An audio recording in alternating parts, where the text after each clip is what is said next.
Pinahahanapan na ng budget ni Pangulong Bongbong Marcos ang mga ahensya na nawalan o nabawasan ng pondo sa ipinasang 2025 national budget.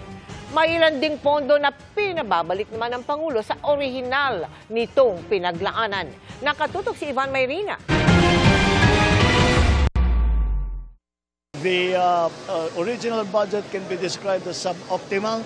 We are working to make it optimal once again. Patuloy na pinupulong ni Pangulong Bongbong Marcos sa kanyang mga departamento para hanapan ang mga programang nawalan o di kaya nabawasan ng pondo sa pinirmahan niyang pinal na bersyon ng 2025 national budget.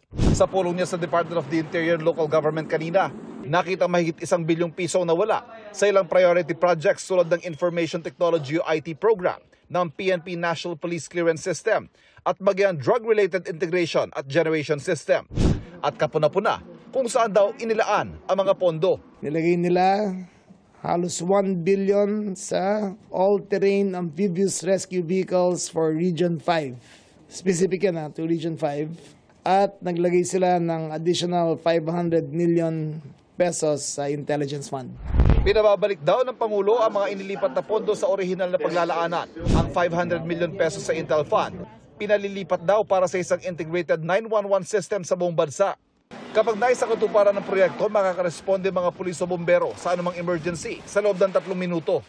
Maganda mga tinutukoy na layunin na ehekutibo sa paggawa ng paraan para hanapan ng pondo mga tinanggalan ng mga kongresista sa ipinasang GAA. Pero paano ito gagawin?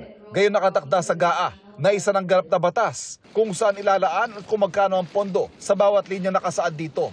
Sagot ng DILG rito, ang isang linya sa veto message ng Pangulo. In the exercise of the budget execution function vested upon the executive branch, it is understood that the increases in appropriations and new budgetary items introduced by the Congress in the budget shall be subject to the national government's cash programming, observance of prudent fiscal management, applicable budget execution rules and procedures, and approval by the President based on the program's priorities of the government.